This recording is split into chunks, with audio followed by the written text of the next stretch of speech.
this? And if so, you're recording it. Raymond is. Okay. And is that something that will be available to all of us, Iris? Yes. Yeah, we will share. Great. Thank you so much. Yeah. No, it's great to be here together. Wow. We have a big group. Fantastic. This is it, eh? Everybody's here? Yeah. Well, I don't know Hi. if everybody's here, but I think Wendy's there too. But she's Yes. muted and there's no video. yeah, I just met Wendy. We were just testing like 15 minutes ago. So I met Wendy. The second time I tried to get in, I had trouble. Oh, Okay. So, yeah, of course. So it's all good. okay. So it worked. It worked. Yeah. Okay, great. And Leonie, hey Leonie, how are you doing? Hi, stranger. Well, I eh? haven't seen you for a while. Yeah. How are things down under? Very dark. It's 4 o'clock in the morning. Oh my goodness. Wow. I'm dedicated. No So kidding. you've been connected for a while already, right? You, Leonie and Rob and Wendy? Yes, yeah. Yes, we've known each other for a long time. Oh, great. Yeah. It was Leonie that actually told me about this in the first place. Really? Yes, I had met Leonie in Australia for other things, and when I got home, she sent me a video of her grandchildren with masks on doing things, and I thought it was just a big joke. Yeah. Because Leonie has quite a sense of humor. And I thought she was putting me on. And then I said, well, is this real? And if so, I want to do this myself. And then Leonie told us about other teachers. And then Wendy and I went to Ottawa to meet with one of the teachers that Leonie set us up with. And that's where it all started from our point of view. The rest is history. And then you made a trip around the world. Well, we've been meeting. Well, we met with other teachers and like a lot of other teachers because, as an adult, it's more difficult to do this, right? Mm-hmm. And a lot of teachers don't want to teach adults. They only want to teach children, right? Yes. So, Yeah. but that was then and this is now. Yeah. We learned all kinds of different teaching methods, didn't we, Rob? And I think our biggest learning curve was practicing ourselves because it was more, they were teaching us their method, but not giving the insights of what was going on. And so we just kept at it ourselves and we learned so much. Well, we made so many discoveries, and I still remember the one at Wendy's house where all of a sudden she says, Rob, I'm seeing in the other room. Do you remember that, Wendy? I remember I was sitting there with the mask and I think I said to you, Mom, and you went, okay, well, if that's the case, and you started putting stuff down in the other room. I went to the other room and started showing things and she was seeing them. So, and then it wasn't long after that, I said, well, let's see if it'll work out to the car in the driveway. So, Wendy was sitting there with her mask on and I was kind of showing things back over to the window. We didn't know how any of this worked at that time. We didn't. And he was seeing them. And then without telling Wendy, I started the car up quietly and drove out of her driveway and down to the beach. And she was still seeing the stuff. I had no idea where he was. And she thought I was still in the driveway. So, and then I told her after and she was blown away. I think if I told her I was going down to the beach, it probably wouldn't have worked. Yeah. But because she thought that I was continuing to show the cards in the car, just, 30 feet away, it worked. And then, we tried a lot of other things like, downstairs at my house, the bathroom there has no windows. So we tried each going in the dark, putting a towel under the door at the bottom there and turning the lights up, and it worked. Mhm. And then we tried with, I have a night vision scope. Leonie knows all about that. I brought that to Australia. Yeah. We tried that and it worked. Mhm. And I have a thermal camera. Now with night vision, of course, you have infrared light. There's an infrared illuminator on the camera. So even though our eyes don't see, there's still light. It's infrared light, right? And then we took it another step further. I have a thermal camera, which works with no light. The thermal camera works with heat. And we both did it with the thermal camera. So that was complete darkness, no light in the room at all. So this ability doesn't need light at all in any way, shape, or form. Zero.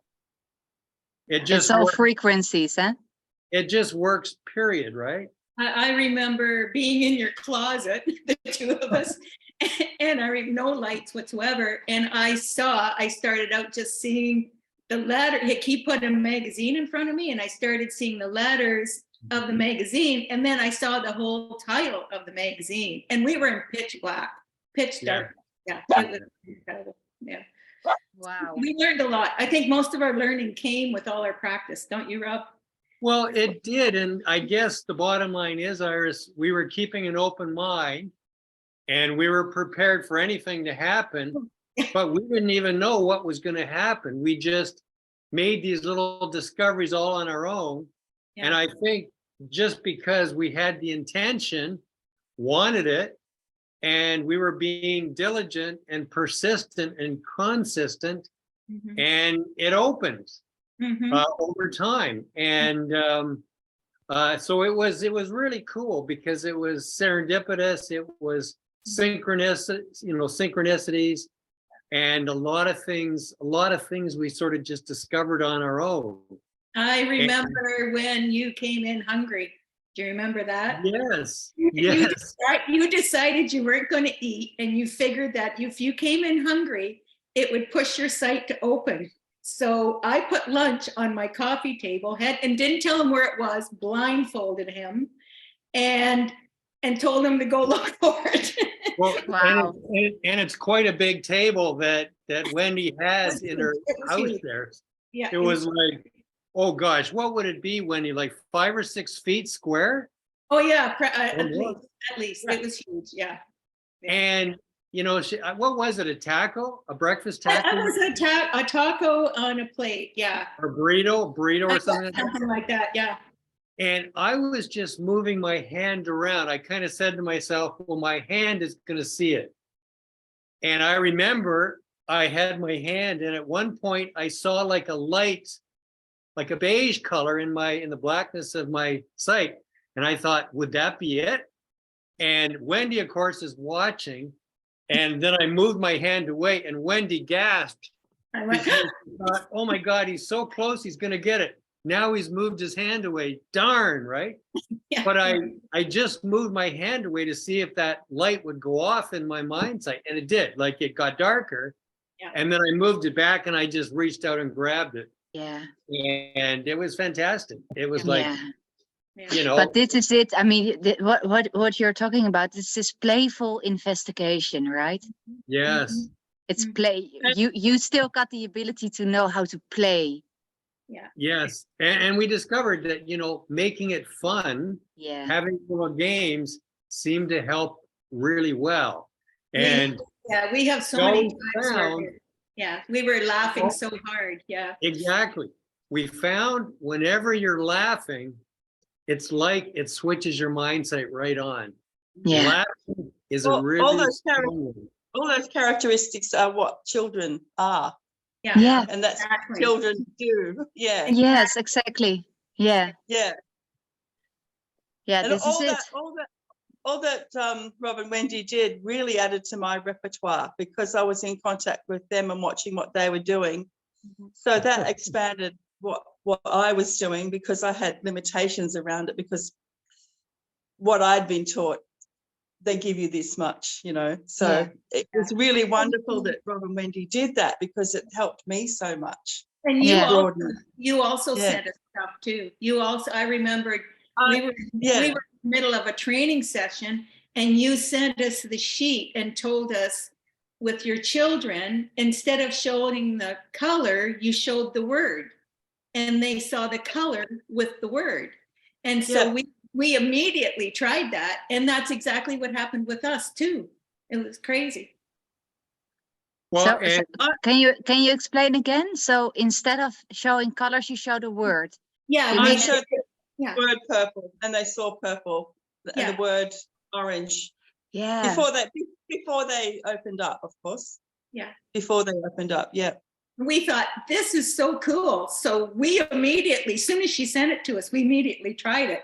And both of us did the same thing. You put the word in front of you and you see the color instead of the word at the very beginning. Yeah. It was cool. And also, from time to time, I only had it maybe 2 or 3 times, but I would hear the audio also. Yeah. Like if the color purple was shown, I could hear a voice, well, my own voice, I guess, giving me it in audio.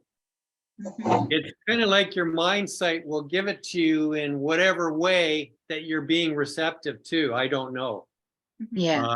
We just found it was interesting to try different things, and sometimes things worked and sometimes they didn't. But, I guess, Iris, the problem was the lady that we went to teach us, I only saw one color the whole weekend. I didn't see anything. And Wendy got nothing. And it was only when we were playing around back at the Airbnb that Wendy got something. I think you tell the story there, Wendy. Well, when we went in for a training, Rob called me and said, let's go train for the weekend. And so I was all game. And so when I arrived, I was told that I wouldn't see. Remember that, Rob? I was told I wouldn't see because I was in trauma and I was too old. Remember that? And I'm sitting there going, And so we were there for 4 days, 4 days. Yeah, 4 days, yeah. And everyone else pretty much saw, except Rob and I. Rob saw the last day. You actually saw her walk away the last day. I did. Yeah. I forgot that. I did see a little video clip where I saw her in her sweater walking away. Yeah. Yeah. So then I was really kind of down about it all. And so we're going back into our B&B and I'm sitting in a rocking chair and Rob was training on the couch. They were practicing over there. And I just decided to put my mask on. So here I am, I'm rocking in my rocking chair, listening to everything that's going on beside me and not paying any attention to it at all, just kind of rocking away. And Marcus walked up in front of me and he put a colored sheet of paper on my lap and said, "What color is that?" And I immediately saw it. It was a fluorescent pink color. And that was my last evening in Ottawa. And that was the only time I saw. Yeah, that was good. And Wendy, that was a case where you had no idea he was going to do it. You weren't expecting it. No. It just came out of nowhere. And before, your left brain could come in and think about anything, it happened. And of course, I was actually going, this is crap. Yeah. And we notice that many times when somebody's not expecting something, you do something out of the blue, do it quickly, and they will get it. It will work for sure. And that's what happened in your case, Wendy. Can I ask something about the hearing that Wendy had? Is it really seeing the color on the lab, or is it another vision that comes through as if that that is that color? That I'm curious of the vision. There's both. You either, with me, it's either when we were training, there's multiple ways we could hear it. Sometimes when we first started, it was like our mask would turn like a haze, or we'd get a flash, or even just little dots of the color. You just had to relax and just accept what comes in. Like you never know, do you, Rob? Never know how it comes in. No. And I mean, we found that, we kind of looked at things in a very simple way. And in other words, you know, you've got your left brain, and we don't know exactly if this is the real proper way. We just kind of come up with this visual or metaphorical way of representing things. It doesn't matter if it's actually totally accurate or not, but we found it works. So we kind of say, okay, your left brain, that's your intellectual, logical, rational, ego-based, controlling, intelligent side, your left brain. And then you've got your right brain, which, you know, is your creative, intuitive, sensing side. So we felt that anything that you can do to move you from your left brain into your right brain will work, because that left brain, it won't work in your left brain. This is a right brain sensing thing, you know, where all your other senses are. And so we just felt that, you know, generally you're in your left brain going about your day. You're controlling things, you're thinking, and you're pushing, you're willful. You are controlling your environment around you, everything you do, everything you say. And that's the opposite of right brain. So we felt that if you can just let go, if you can do exercises to release that and get into the right brain. Now, unfortunately, you know, we're mostly in our left brain, so that right brain connection is very weak.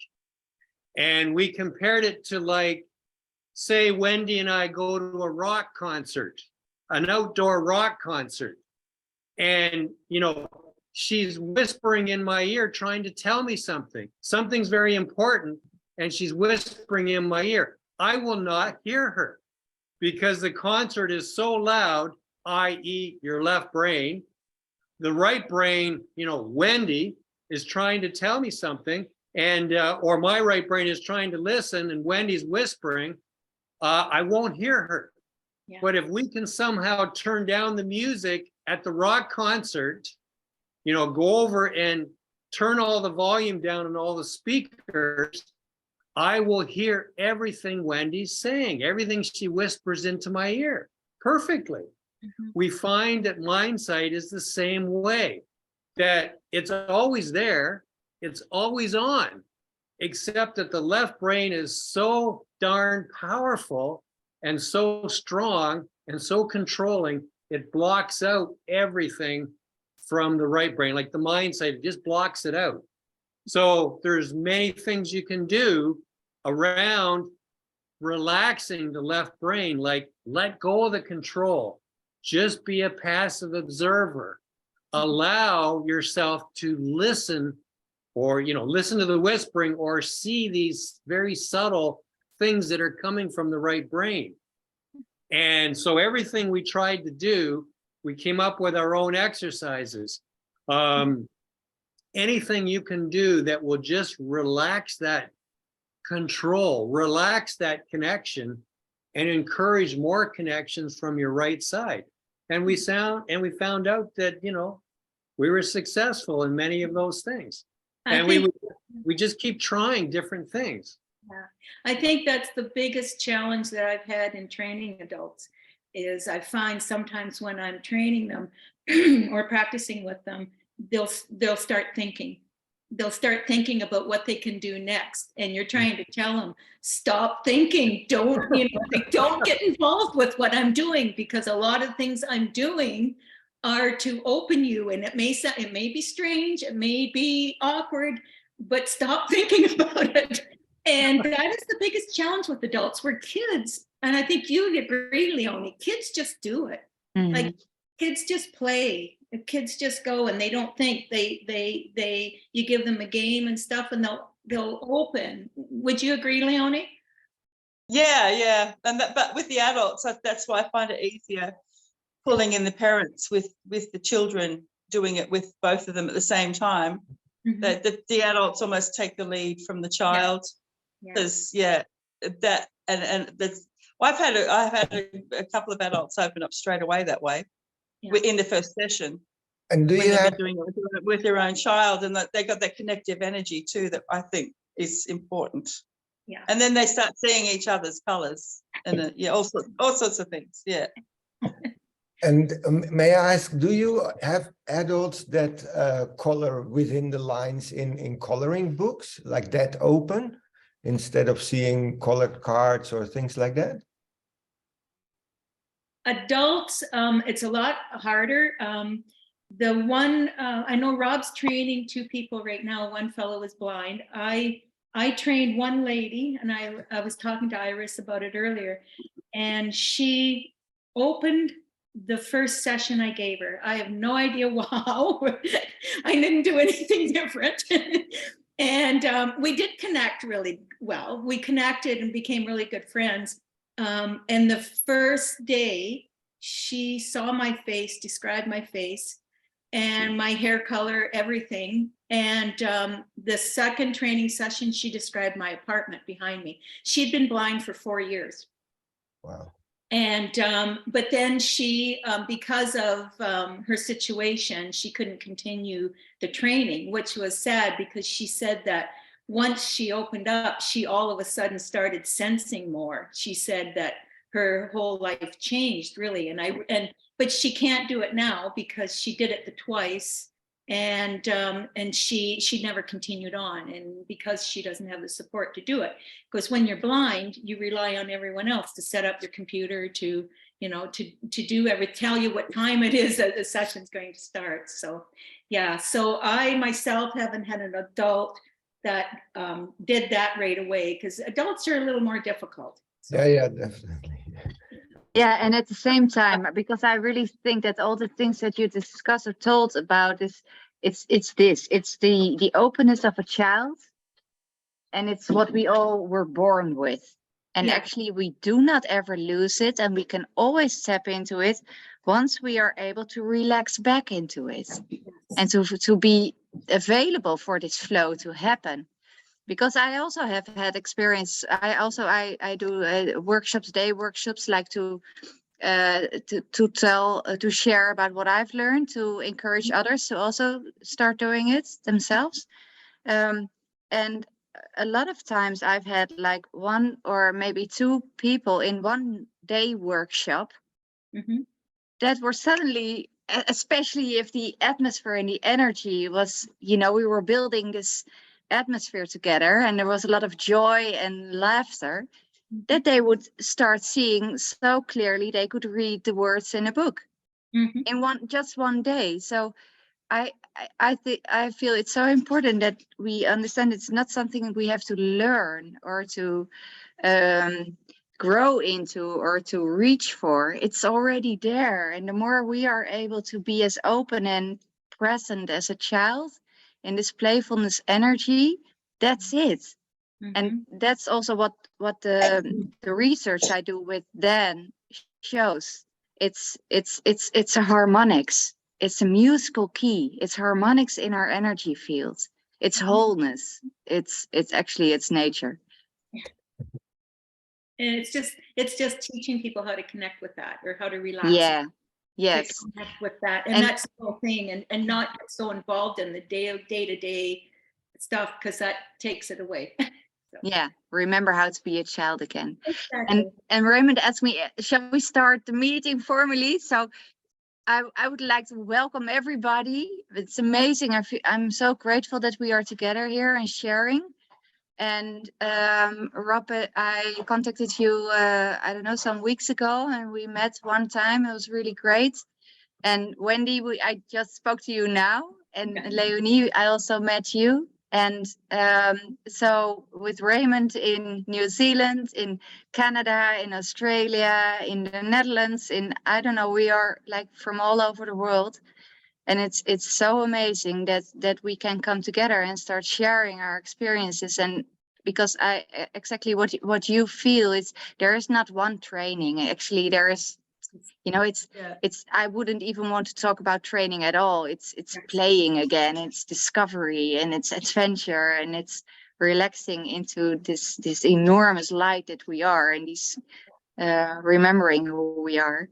And remember, every person is different. Everybody every journey is unique, and we all have our own hurdles, and we all have our own like programming that we were burdened with in life that can like come to the surface, and then we can say, okay, thank you, I see you now.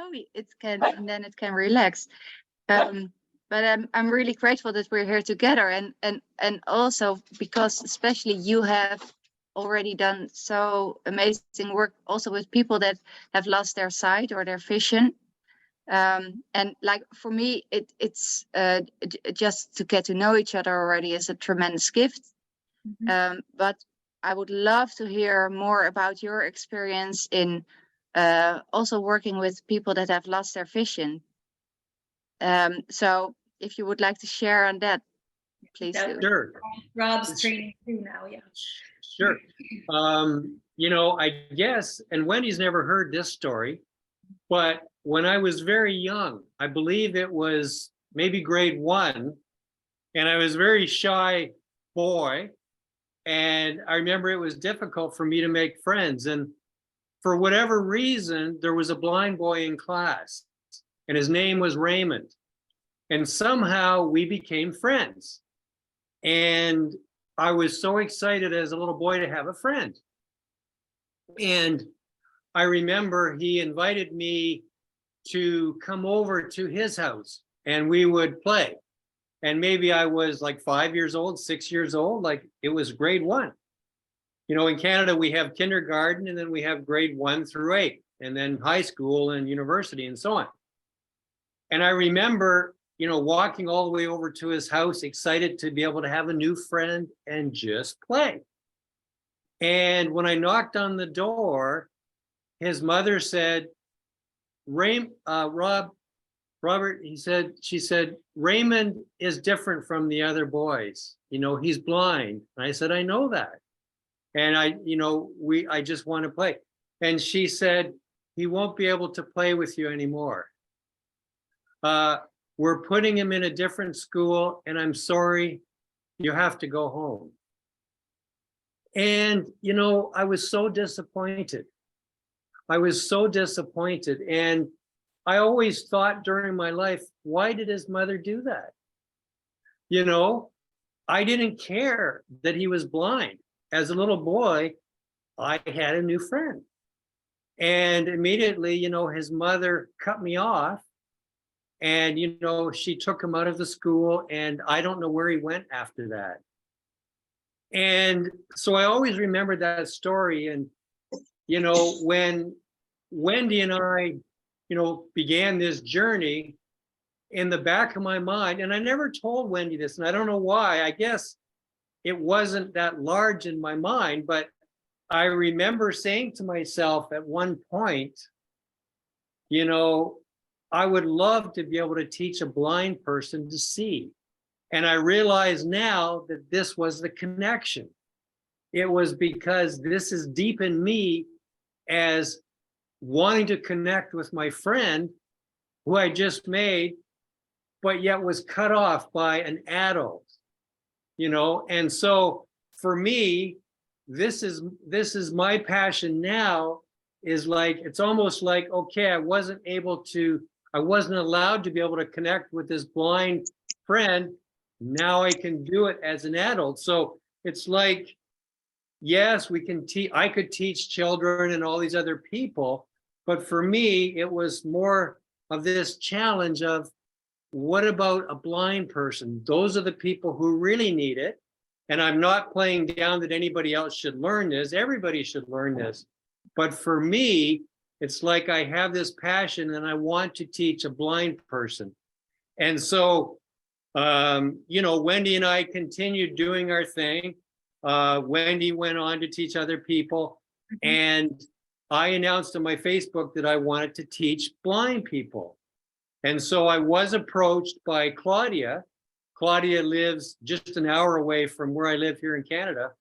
And Claudia she has, what is it called? Retinosa, pigmentosa or something, some long name. And what's happening with her eyesight is it's almost like tunnel vision. It's like she can see through a circle. Everything outside the circle, she doesn't see. she can only see within this circle, but the problem is it's a progressive condition and this circle is getting smaller. So over time, the circle will get so small and then just close up. And it's progressive, unfortunately, it doesn't reverse. I mean, it can slow down, perhaps it can stop, but it never reverses. So she asked me if I would teach her, and I said, sure. And so we've been actually training for about 2 years and had, many wonderful experiences, but it's always over Skype. It's never in person. So, doing it online over Skype is much more difficult. In person is way better. Okay. And in person with a group is exponentially better. So, it's slow going online 1-to-1. But nevertheless, we've been training and, she's using all her senses.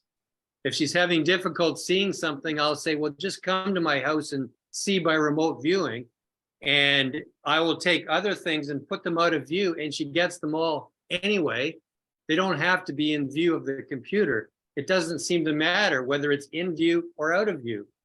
But, I'm just encouraging her to use all her senses, because it seems that if you promote your other senses, now this is something that Wendy actually used to tell me. And I always used to say, well, Wendy, we're just trying to do the seeing. But I've since found out by experience here that what Wendy said was true, that you should explore your other senses, and that helps your mind sight for some reason. But anyway, we're doing this, and she's had like little video clips where she'll see a small segment in video. We're not there yet, seeing the room or being able to see everything. Okay, so about maybe a month ago or 6 weeks, she was in to see her optometrist. And this is really amazing because her optometrist said, do you have your contacts on, Claudia? And she said, no. And, she was seeing all the lines of the chart, including the very small ones. And the optometrist said, well, you shouldn't be able to see this. Like he said, your prescription number has just improved by a full number. This is impossible. He said, this is not logical. You have a progressive condition where your eyesight is getting worse, not better. So she didn't even know this was going to happen. She really didn't know that her mind sight had improved her vision. Now, I don't expect her physical vision has improved. I expect if she went to, the University of Waterloo, where she originally got diagnosed, and they did proper physical tests, they would say that her physical eyesight has deteriorated more. What I believe has happened here is, without her even realizing it, her mind sight, her virtual eyesight, her mind sight has overlaid on top of her physical eyesight. Like it's in the brain, it's in the visual center that this is happening. Okay, now Claudia herself, she doesn't feel any difference. Like she just says, well, my seeing is improved. It has to be my eyes. And I said, no, Claudia, it can't be your eyes. That condition does not reverse. The tissue has been damaged in your eyes, and that's permanent. And it's getting worse. This is your mind sight. So one, you can see the problem you have with people's belief systems when they're an adult, even though her optometrist proved it to her that she's seeing better. It's difficult for her to believe it herself that it is her mind sight. Okay, but to me, there is no other explanation. Like even her optometrist said, well, this is impossible, but we'll go with it. It's happening. And I'm encouraging her to go back to the University of Waterloo and actually get, a new diagnosis, or at least see. But, it's expensive, and, she doesn't want to spend the money. And in some ways, I'm thinking she's worried that she will get the truth and that maybe it will stop working. you know, her left brain will just jump in and close it down. So I said, well, that's no problem. You know, we see what's happening. Your eyesight's getting better. Let's just continue to work with it.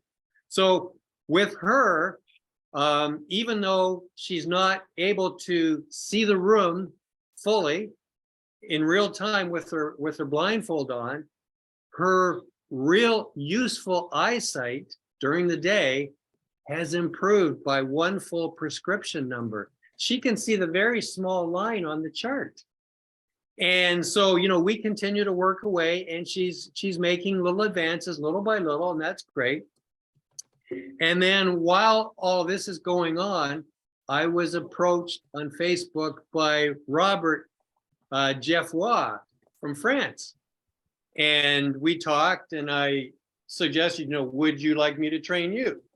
And I had no idea what to expect. He was the very first person who was 100% blind.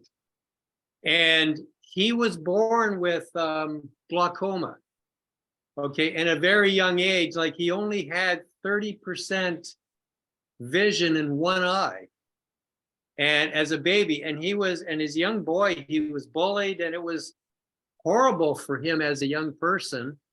And as a teenager, one of the kids in the school actually punched him in his good eye that only had 30% and rendered him blind. Okay, he went for surgery, and they were hoping to be able to repair at least that 30% that he did have, but it failed, and it rendered him permanently 100% blind. So, you know, and this kid was a bully, and he was bullied by his teachers, and he had a horrible situation, you know. But he did tell me that, you know, in the period that he became blind, he was able to see colors sometimes. He would be able to tell what color the clothes were that he would take from his closet. When he was with people, he could tell them what color clothes they were wearing. So he was already operating his mind sight on his own all these years. And he's the same age as me, 69. And well, that's great, Rob. Then you already have a head start. Well, first of all, you're totally familiar with what colors are. You already had eyesight as a child. So when I describe things, you can visualize what colors they are and so on. And this, you know, you should do well. And so Robert has only had, I think, 21 sessions, and we usually do 2 sessions per week. And he's had 21 now, and he is able to see things in his apartment to a certain extent. He is also having an odd time where he gets a very short video clip. So literally in just a couple months, he's at the same spot that Claudia is after 2 years. Now, once again, if we could do this physically, that time period would be shortened down drastically. If we could do a group session, it would be shortened also. Now, here this week, just like in many other parts of the world, Good Friday is a holiday, Easter Friday. I'm sure it's the same around the world where everybody else is. So usually I teach Claudia Monday and Thursday, and I teach Robert Tuesday and Friday. And, you know, I usually spend about an hour and a half with each person. But, you know, I've got quite a background with videos and, you know, film production and all this kind of stuff. So my favorite part, which, you know, Wendy, you're never crazy about this part, but I like it. And what I'll do is I take each session and I edit it right down. So to give positive feedback for the person themselves. So I will take a 1.5 hour session and bring it down to 10 minutes. Now, what I would typically do, Iris, is I would only show when they got it correct on their first try. And, you know, a couple of people have written me and said, well, can't you show when they're almost getting it? Because, you know, I'm trying it and then I'm almost getting it. And sometimes I get it.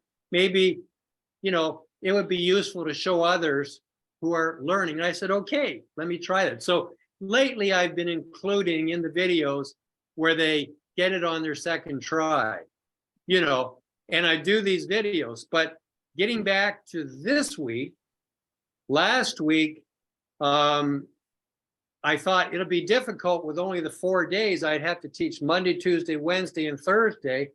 And the time required to do each video, as Wendy knows, can be substantial. I can spend 4, even 6 hours on every video. You know, you go through another pass and you shrink it down more and more and more and more. I don't spend that much time, but Rob is a perfectionist. Yeah, and so I thought, oh my God, I've got 2 people to do 2 sessions, 4 videos. There's going to be no time next week. So Claudia had also been asking, you know, maybe we can do some kind of a group session. She said she's noticed online when people do group sessions, it's more effective. And I said, okay, why don't we do our own group session this week where you and Robert and I will do our own group session. And we actually did that this morning, just a couple hours ago. And I'll be putting the video, you know, on my channel once I get it edited. And it's 2 hours, so I'm going to spend a lot of time on this one.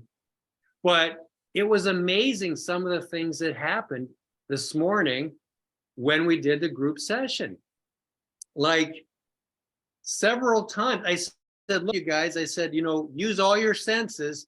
I said, in these sessions and in this training, it's the opposite of regular school. I said, you know, you can have fun, you can laugh, you can be silly, you know, we can all be the village idiots, no problem. It works. And I said, even today, you can cheat. You can give your partner, like Claudia, you can give Robert the answer through your mental telepathy, no problem. So I said, just have fun. And I said, and give and have the feeling that you're helping the other one out. And when it's your turn, have the feeling, be grateful that your partner is trying to help you. And they're passing the answer to you, just like passing notes at school that you're not supposed to do, right? But many children do that. They have fun, they get creative.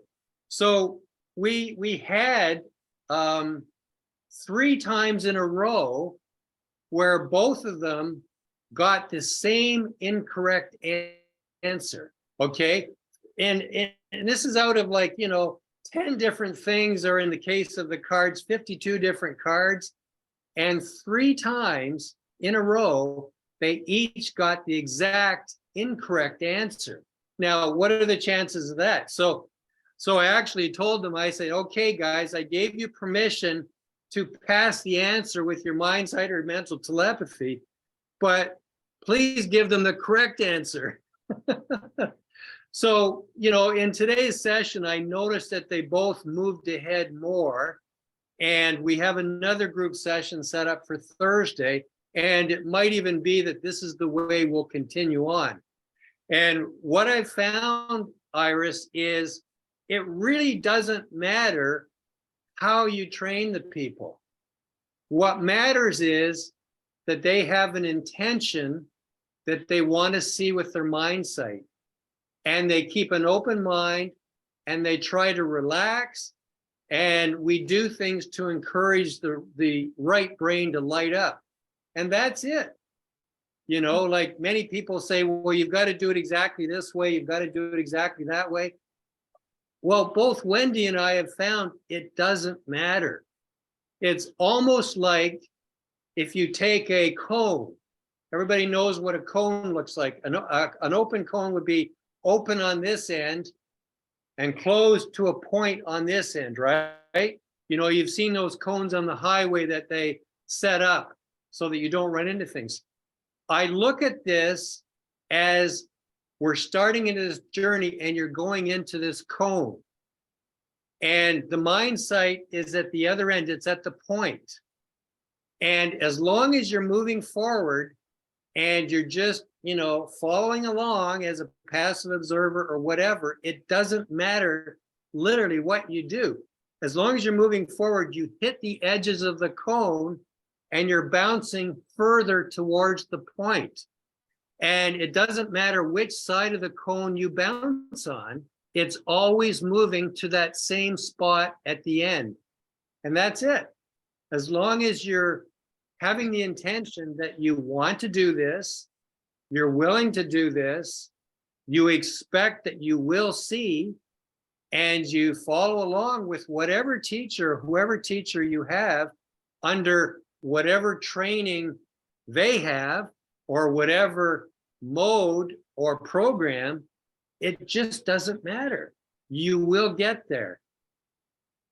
Do you do any brain gym in front to? Yeah, we do a lot of exercises. Both Wendy and I have searched the internet, and even Leonie has helped us out here with different things, different exercises you can do. For example, have them do circles, because the left hand is connected to the right brain. The right hand is connected to the left brain. Your whole side of your body, it's connected opposite. So, while you're have them do circles and then ask them to change directions with one hand. You can do the thing that, we used to do as kids, pat your head while you're going like this and change directions, or, while you're drawing. Yep. What Iris is showing, the rabbit thing, yes. Draw circles with one hand, try to draw squares with the other hand, draw circles with one hand, draw a triangle with the other hand, switch hands. And Iris, I'm sure you have 100 exercises as well. The interesting part is when he was telling me to do the circles, and after a while, I don't know if you remember this, Rob, but I actually surprised myself, because he'd say, do circles, change directions and stuff. But my left hand would start automatically doing it. Like I'd just go, oh, it changed. It was like my right brain was taking over, and it was like it would change automatically by itself when I was practicing. And very cool. Actually, this reminds me of also the exercises with writing in mirror, like writing mirrored your name, like from the inside out, to both ways. Because children usually, when they're very young, they use both hands. There's not like one hand that is like the preferred hand. So and children actually, they write in mirrored. A lot of children write mirrored. So it got me thinking. We learn to to write with our right hand in from left to right. Well, what we see children do is they write mirrored from right to left, maybe with the left hand. So also the way we eat, our knife is at our right hand, which is connected to the left brain. And when you eat, you use more force or more like movements with your right hand. So switch it around. Or try to write your name, or try to write with your left hand. Yeah. So I think it's also seeing the programming that we have, that we received while growing up, and also like purposefully like turn it upside down. Yes, and Iris, we found many different things you can do to, one, distract or engage the left brain. For example, I'd be training Wendy, and she would have plasticine in her hands, and she would maybe build a house, or the blueprint of her house, or the farm you lived on with all the animals. That was to keep her left brain occupied and distracted. And with Claudia, she loves to do her knitting, so she'll be just knitting away, and that her left brain distracted and engaged, to avoid it from shutting down the mind side of the right brain. So there's tons and tons and tons of exercises to do, and there's as many exercises as there's people creatively thinking them up. Go ahead, Branko, you had a question? Yeah, I have a question. Do you also do belly brain exercises? Like that you connect with the hara between people? You know, I'm not a technical person like all that kind of stuff. But we do breathing exercises. Like, for example, we will do slow, deep breathing and, you know, hold the right nostril shut because they say, and once again, I wonder how many of these things are just power of suggestion. If we believe they will work, they will work, you know, but it doesn't matter. If it's effective, just do it. But breathing deeply through your nose and out the mouth, holding the right nostril shut, because they say that the left nostril is more helping you to connect to your right brain. Don't know. But maybe you have some exercises you could share also with the group. Yeah, I would like to try that in with the hara. So I sink into the body, and what I read from my body, like it's a color or a sound or what comes in, then I like a practice, see if it's what the other people see, or Yeah, just experiment with it. And that's what Wendy and I did. We just tried different things and we found some things were more effective. And I remember, and maybe Wendy, you could tell the story. Do you remember when you broke out in hysterical laughter? Which time? Well, I don't know, maybe the first time, but you know, it just was like turning on the green, with the green. Maybe, I don't know, just maybe tell a story. Well, there was one in particular, I think the very first time, and I was showing the colors, and he was standing there, he was holding a lime green sheet of paper. And as we're sitting there, for some reason, I said, well, you can't get that color. And he says, no, I'm trying to get the lime green out of my vision. And I went, and why are you doing that? You know? And I said, it is lime green. But another time it was hysterical also. Rob was sitting there and he wasn't getting anything. And I was getting, as a trainer, you get really frustrated, you know, like, what can I do? What can I do? And somebody told us about tapping the mask and stuff. Well, this time he's sitting and I'm standing and he wasn't getting a thing. And I went, okay. So I walked up and I flicked him in the forehead a little too hard, but I flicked him and he was shocked.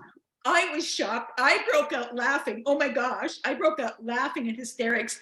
And do you know, he got everything after that? Absolutely. It was like I jarred him out of his left brain. Yeah. And he got everything after that with me in hysterics in the background. It was hilarious. But yeah, we tried everything. Yeah, there's so many different exercises. And I guess that's where, you know, as a trainer, you just get creative. And knowing that each side of the body is connected to the other side of the brain. So there's two things here. One, you're doing exercises that will integrate the two. Like it's like two distinct sides, and it's like you're either in one or you're the other. But in cases of mindsight, you want to be in a balanced setup, not just in your right brain. Because I found, for example, when we get Claudia directly into her right brain, she can't even think logically. Mm-hmm. Like she cannot tell me what she's seeing. Like, for example, I could, you know, have my phone up and want her to try to get what that is, describe what you're seeing. She will not be able to make the connection and say it's an actual telephone. She says, well, I'm seeing it, but I don't know what it is. And like she's in her right brain so strong.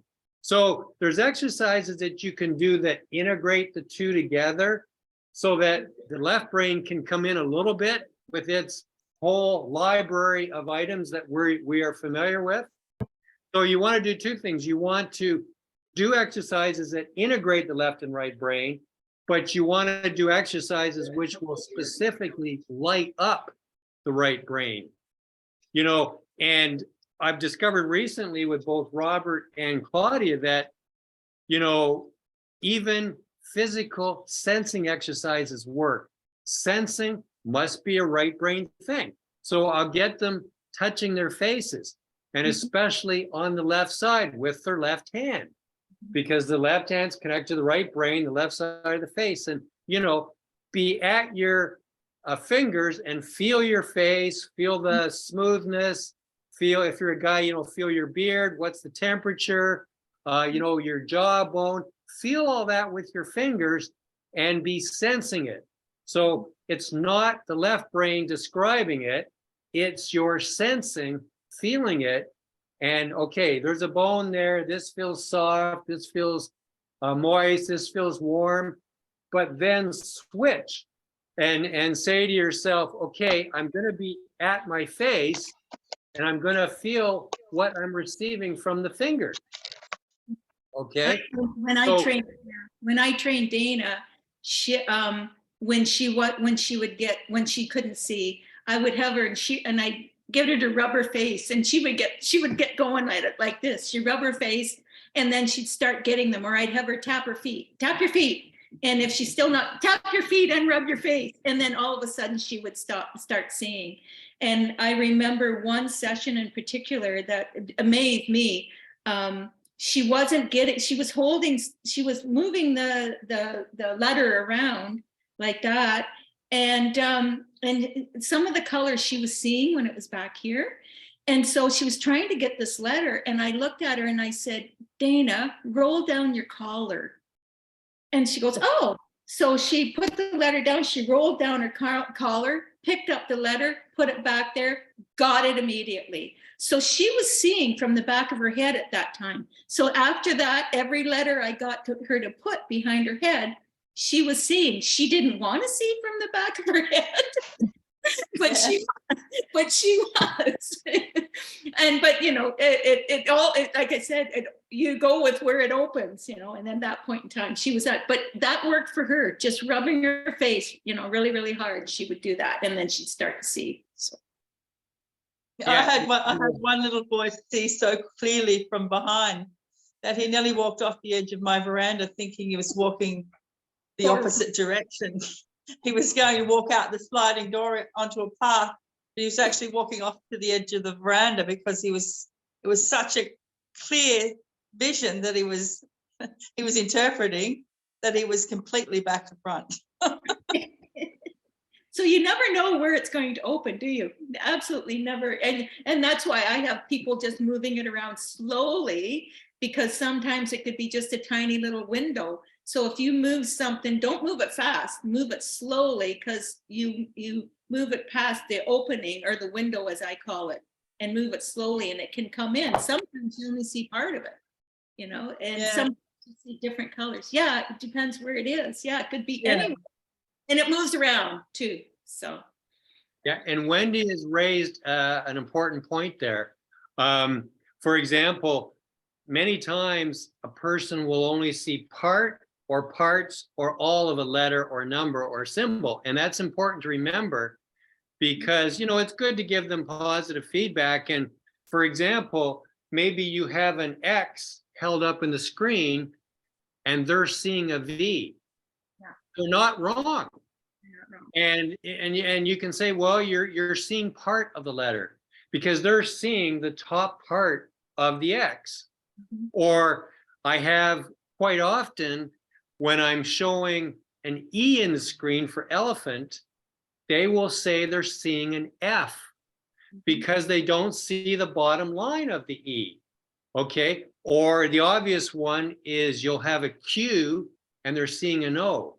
Or, you know, for example, you might be showing an R for Robert and they will say P because they're not seeing the diagonal line. And the MindSight does that all the time, especially when they're first learning. They will only see a small part or more of a bigger part of the letter, or they will see the whole letter. So it's important to give them a wide latitude that, you know, you might think, oh, they're not getting it right, but yes, they are getting it right.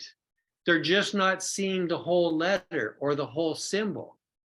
So, and you know, and in my case too, with Claudia, for example, I found it difficult at the start just telling her she was getting it right.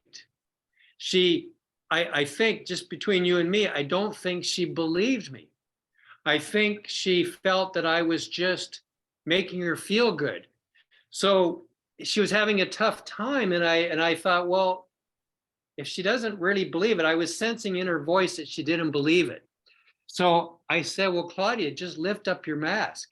And then she would be blown away and shocked. So from then on, quite often when she got it correct, I said, well, just, lift up your mask and you can see it. So she got that instant feedback loop. And I thought at first, okay, she shouldn't do that because now she's in the brightness, she's kind of out of her mind sight. It doesn't make any difference.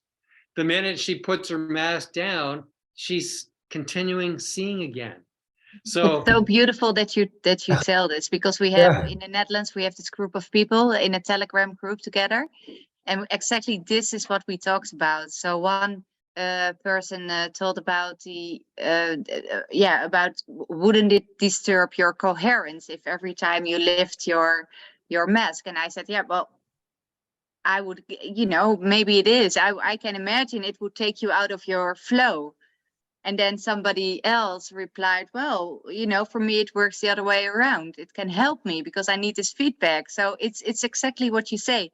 It's everybody has their own unique experience and route to finding your inner balance again and starting to trust your own perception. And that's also why it's so important that for us as the coach or the guidance or the whatever, their perception is leading. It's not what I see on the card or on the book or on the whatever the color.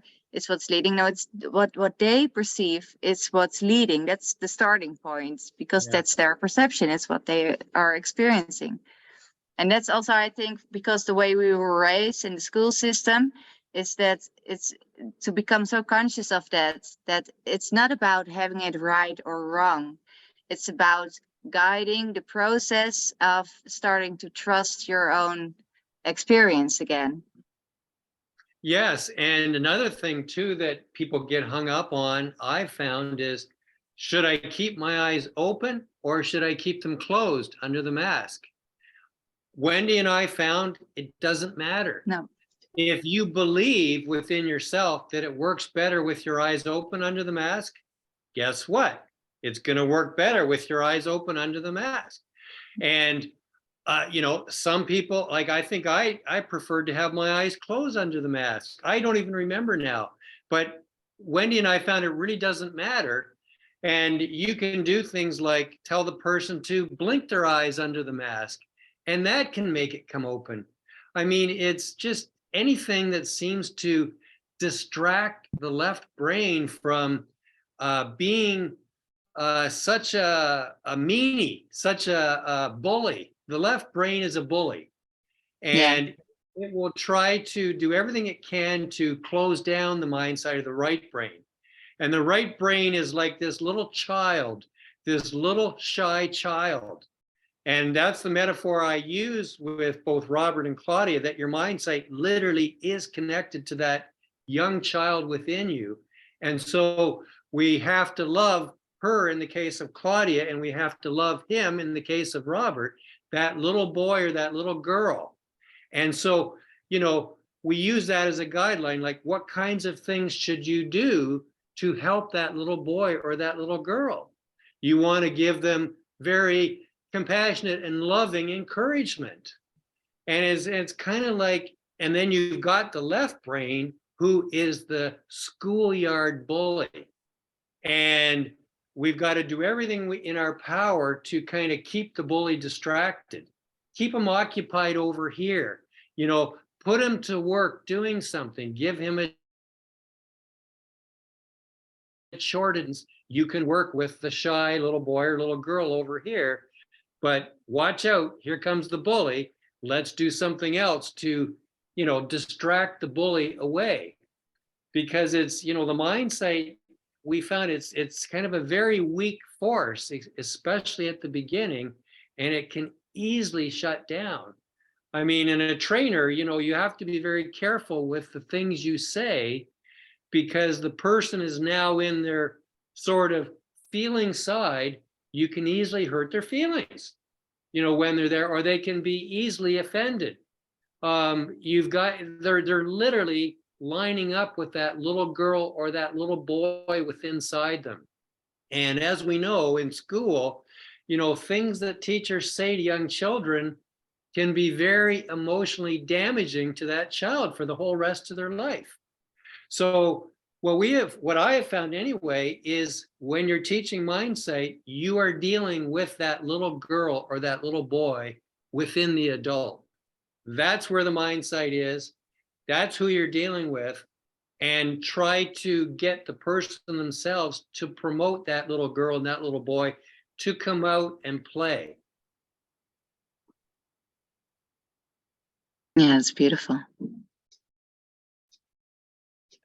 I know when I start to train the kids initially, or even an adult, I don't dictate whether they have their eyes open or closed. I just let them decide, and it's such an intuitive thing. And I know further along, if they have their eyes open, they would comment to me and say, well, they can see better with their eyes closed now. So that's a natural progression on their behalf, an intuitive thing that they simply do without thinking. They just fall into that.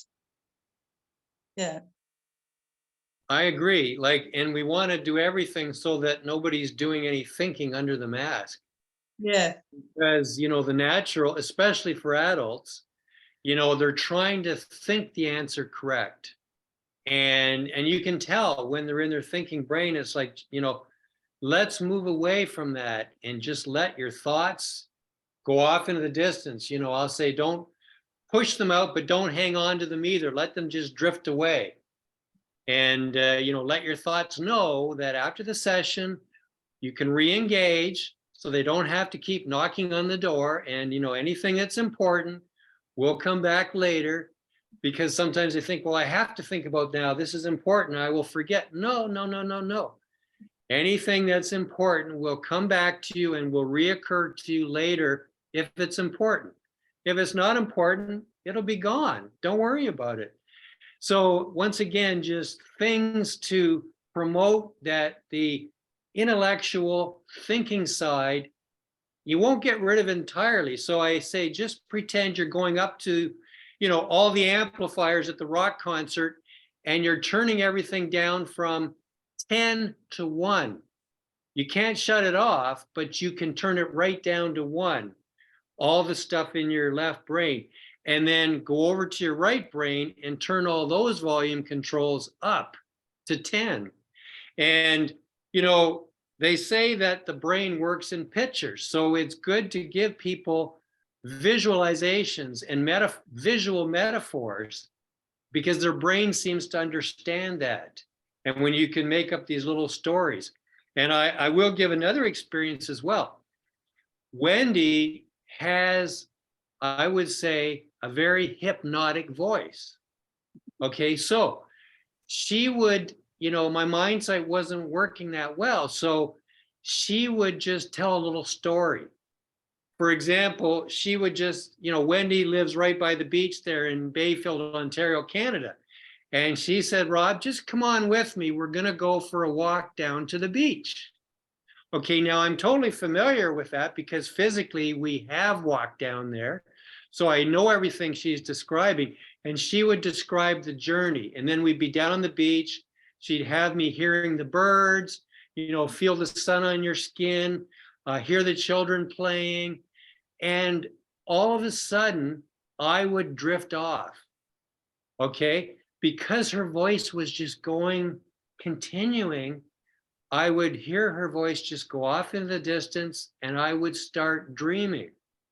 Okay, now Wendy was very intuitive and very aware of what I was doing. She would see my head start to drop, right? And immediately, she would, she'd grab a colored card without skipping a beat. She would keep telling the story. And she'd say, and Rob, I'm just holding up a colored card. What are you seeing? And I would sort of come out of my little in-between state or my dreaming state, and I would see the color very brilliantly. Or she would hold up letters or symbols and I would see them. So we also learned, anything you can do to try to get the person into that in-between state, like that hypnagogic state. And even if they fall asleep, and Wendy claimed that I fell asleep many times, and I don't even remember, because I would just kind of come back to, and she would continue on. And to me, it was just this big, long session that we were doing, and that's it, but anything you can do to get your person that's training, the participant, into that sort of in-between state. And with Robert and Claudia, I'll say, look, just pretend you're on your bed at night. You're laying there, you've had a busy day, you're tired, and you just want to let go and fall asleep. I say, how does that feel? Like, you just let go of everything, and your dream mind just starts creating images and pictures, and just go there, just let go and pretend you're falling asleep. More often than not, their mind sight will switch on. And, I would just start showing images and color, and they get them all correct. So it's just letting go of that willful sort of conscious left brain, forceful, ego-based, thinking state, just letting it go and pretending you are falling asleep, where you don't care. And remember, Wendy, this is another thing. We would say, you would say to me, Rob, just pretend you just don't care. No expectation, you don't give a darn. And as soon as I would take that attitude where literally I don't care, boom, my mind sight would light up. Everything Wendy would show me in the screen, I would see. So I do the same thing with Robert and Claudia. I say, look, that type of caring that you're doing right now is a left brain thing. You want so bad to get it, and you care, I want to get it right, all this, that's all left brain. That type of caring. So I say, just take the attitude you don't care and really feel it and believe it. I don't care if I get it or not. And when you say those kind of things to the participant, and they actually move off of that grip, that really tight grip, then they start seeing everything. Okay, but then they start caring again, and their mindset closes down. So you've got to try to get them to just let go and don't give a darn about anything. Just pretend you're falling asleep, you're letting go, and sure enough, their mind sight will start lighting up again. It is so amazing. Yeah, it's so helpful. It's so helpful to hear you speak. Thanks. I mean, these are, some of the tried and true things that Wendy and I have done. And of course, Leonie, you've got all the things you've done with your children. And many times, no matter what a trainer learns from wherever they've learned from formally, if even they have learned formally, it really comes down to what they creatively try themselves.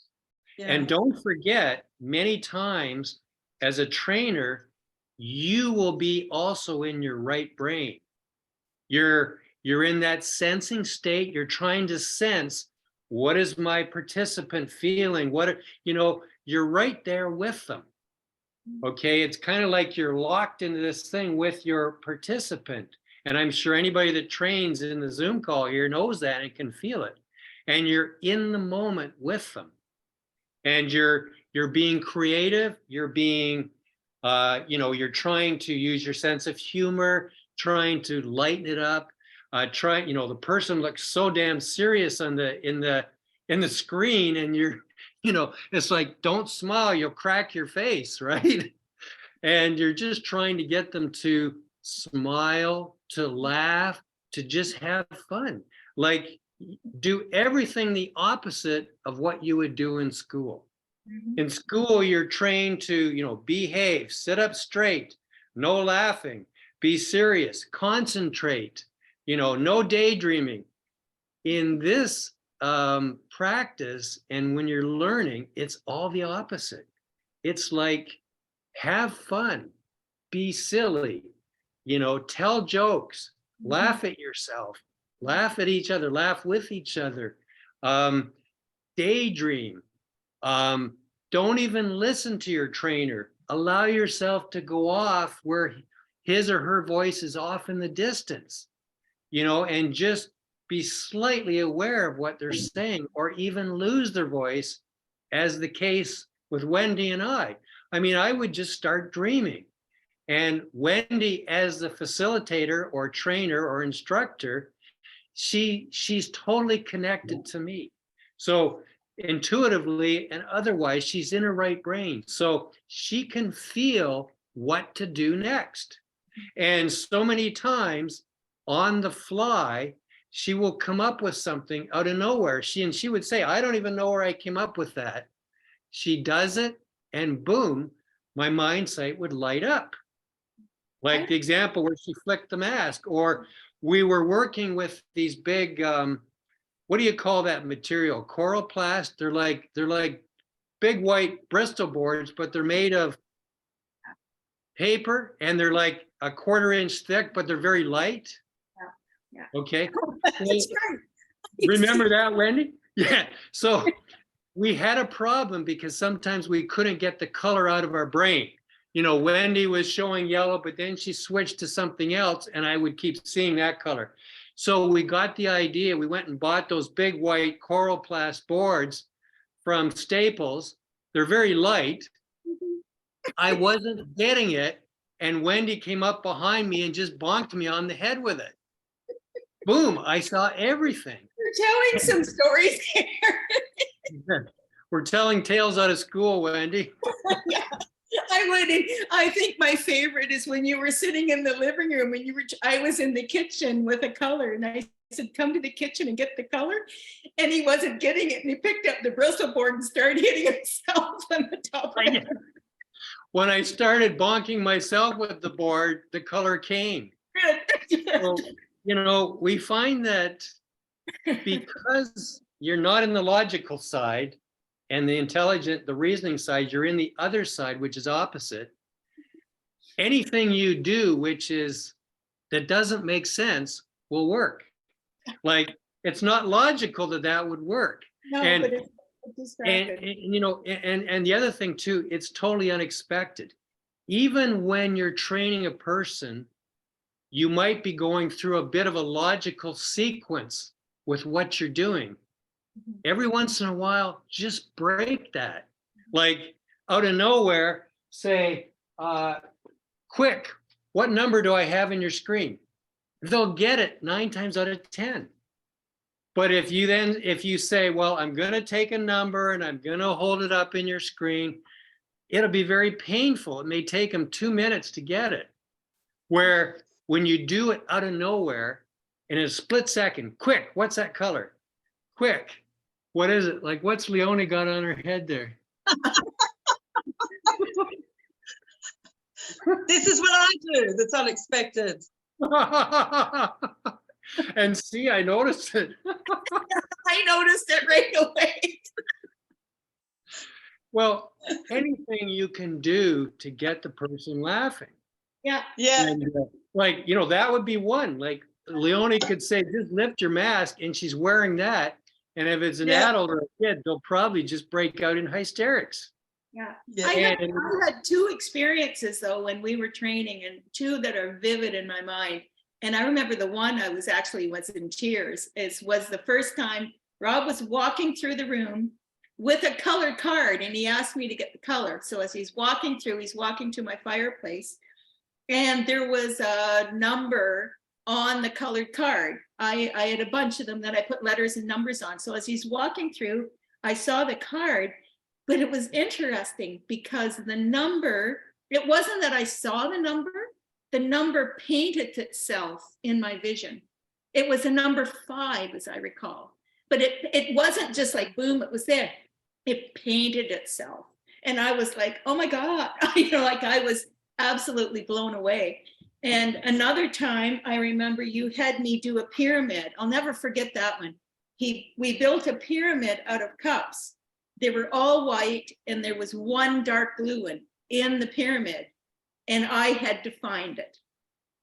And I remember that one distinctly because I saw it, but I couldn't get my hand to go to the right spot to get it, because every time I moved up, my hand, the coordination I couldn't get, but I could see it. And I think after how many tries did I finally pick it out of the pyramid?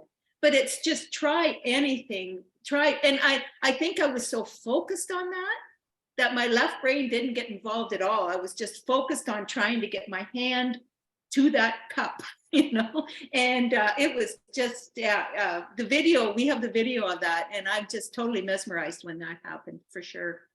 But yeah, you'll have big things like that that will just stick in your mind as you're training. Yeah, and making the video helps, eh? Making videos as also as an affirmation or a reminder of the like the successes that you experienced. So, And I found any training session, I did not remember anything. I got to, at the end of it, I didn't remember anything. I didn't remember what we did. I didn't remember what I did.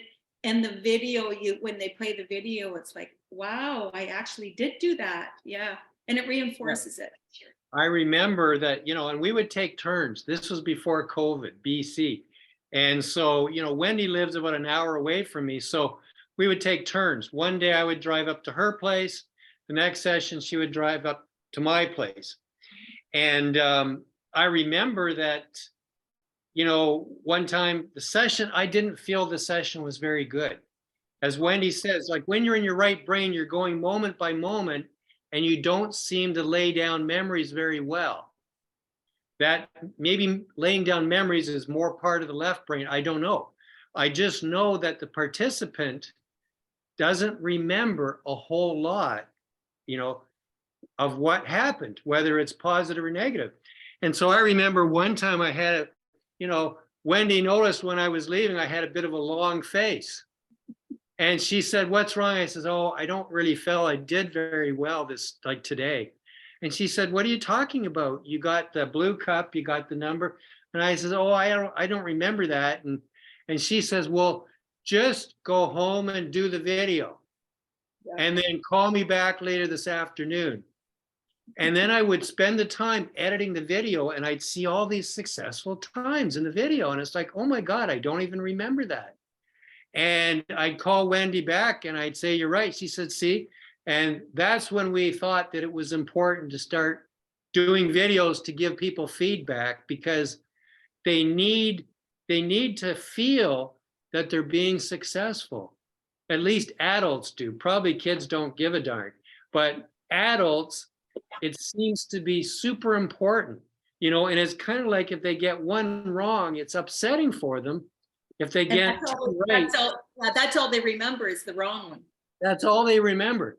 And they don't remember all the ones that they got correct. And we're very careful to even the way you talk about things. Like, for example, if somebody, you know, you hold up a 2 and they say it's a 4, whatever, use the words "try again." Don't say "that's not correct." If you use words like "not" or "mistake" or "not right," those are negative connotation words. And, you know, we've learned from school that that's a bad thing. And, you know, every time you use words like that, you actually are putting the person backwards. So you want to avoid using negative talk of any kind. And you always want to use positive talk. Even the case where there was an X in the screen and they get the V, you would never say "that's not correct." You would say, "Well, you know, you're seeing the V and that's part of the letter. Keep trying, keep trying." And more times than not, on the next try, the person will say, "Oh, I see the rest of the letter. I see that it's an X." So if you're negative in any way, it shuts down their mind sight very quickly. Once again, the mind sight is like and that's that. not just in your words, right? It's also in your energy. Also feel it, that it's not about having it correct or right or wrong. Or yeah. I see Gabriella has a question. Yes, thank you, Iris. Rob, I have a question about if we would compare mindset with like learning to ride a bike. Yeah, so we have a bike, we have a body, and we can learn to ride the bike. And I think everybody who has learned to ride the bike has this moment when you are in balance. It's like this magical point where you're not falling left or right, and you can go cycling and you feel that it's magic because it's happening. Now, it takes a long time before you get to that point that your body remembers what to do and then you do it automatically. And even if you don't ride a bike for a while, you will still know where is that place. If you could make comparison with mindsight, what would be that? Do you already have get to the point that you feel like I'm getting near, or this is the place where I should be? And how does it feel like? Oh my gosh, how do we answer that question? Wendy, while I'm thinking, would you like to jump in? Well, I find that after a while, you know how or when to get into that state. You know, your mind knows when you are in that state. I know when I practice alone now, I know what I have to do to get there. And sometimes it's immediate, sometimes it's not, all depending on what's going on with my day and what's going on with my life at that point in time. But and I think, yeah, after a while it's automatic. And I think probably Robert is in that, he knows how to get into that state now, correct? And it's just to show, I think the biggest thing is to teach people to get into the state, how to get into the state. And once they learn that, it should become something that's automatic. And then they can, and you have to get into that state in order to open the mind sight and actually to see for sure.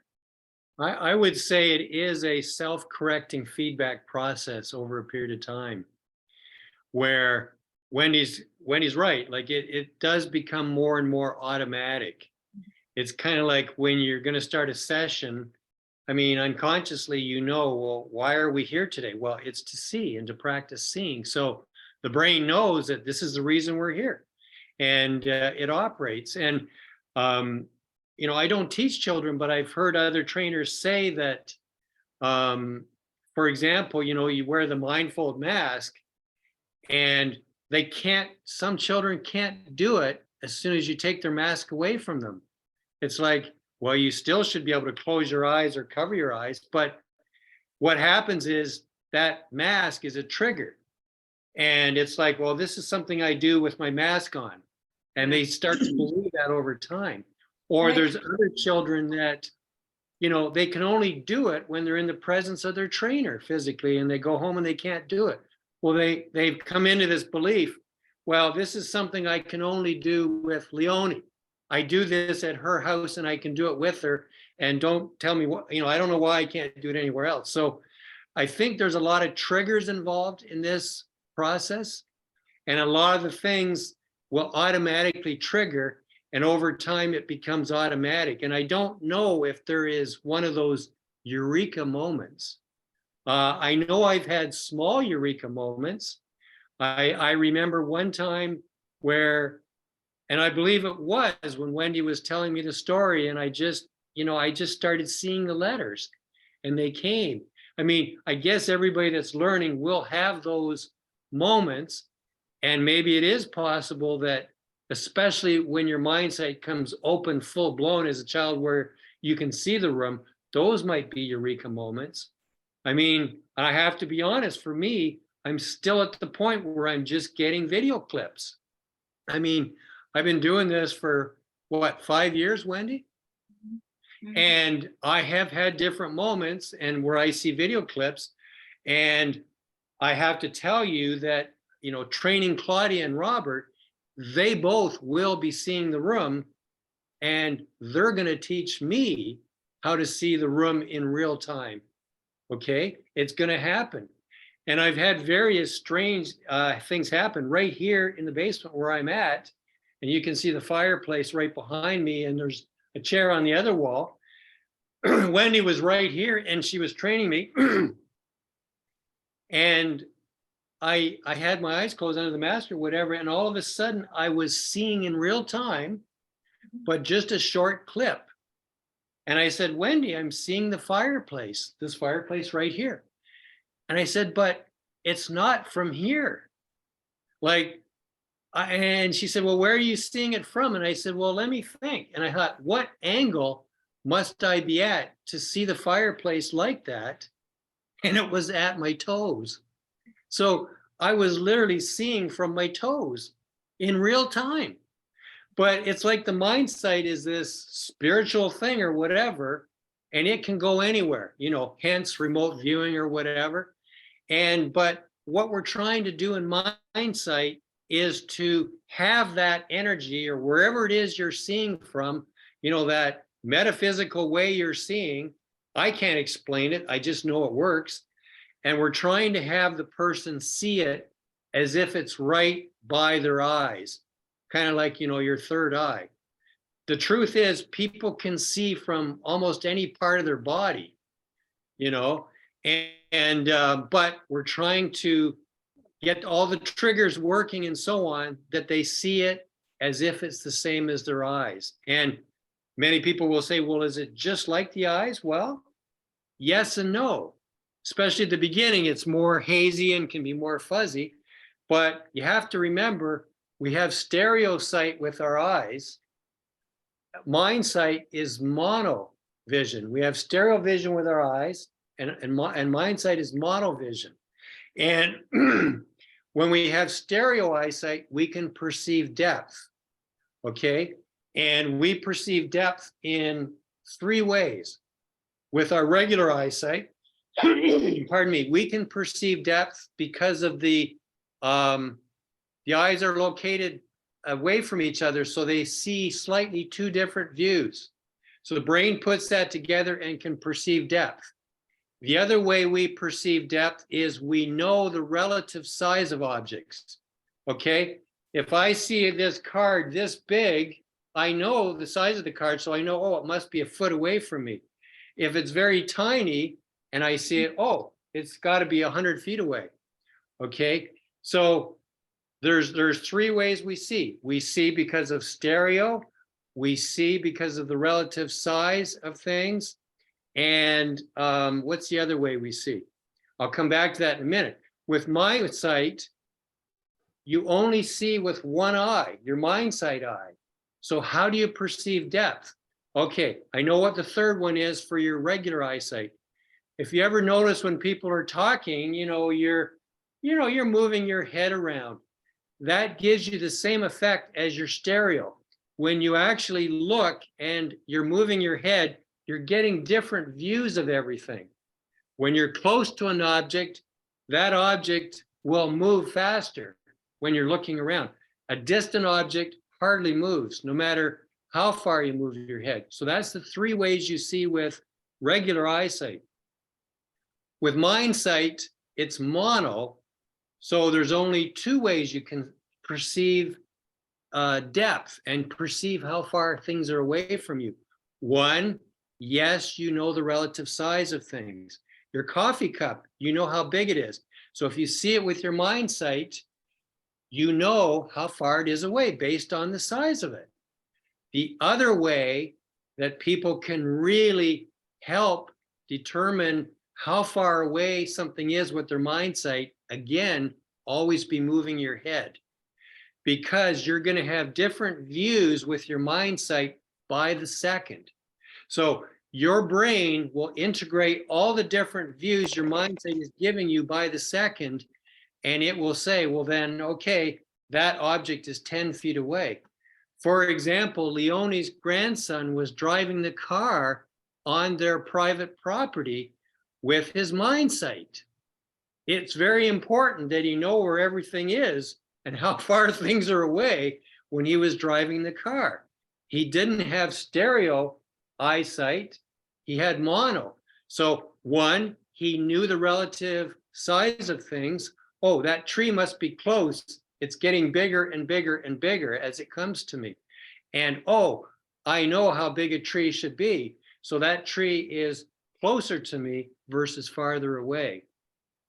Yeah. So, there's many aspects to this whole mind sight thing. And, once again, as I was saying earlier, whatever training you get started with, you're going to find most of everything will be what you gain by your experience of working with the people you work with, and just, you know, getting creative and trying different things. And those will be your eureka moments as the trainer, when you, as Wendy says before, sometimes you can get very frustrated when nothing's working and you're pulling your hair out. It's like, oh my God, what do I do next? And you're reaching down into your creativity.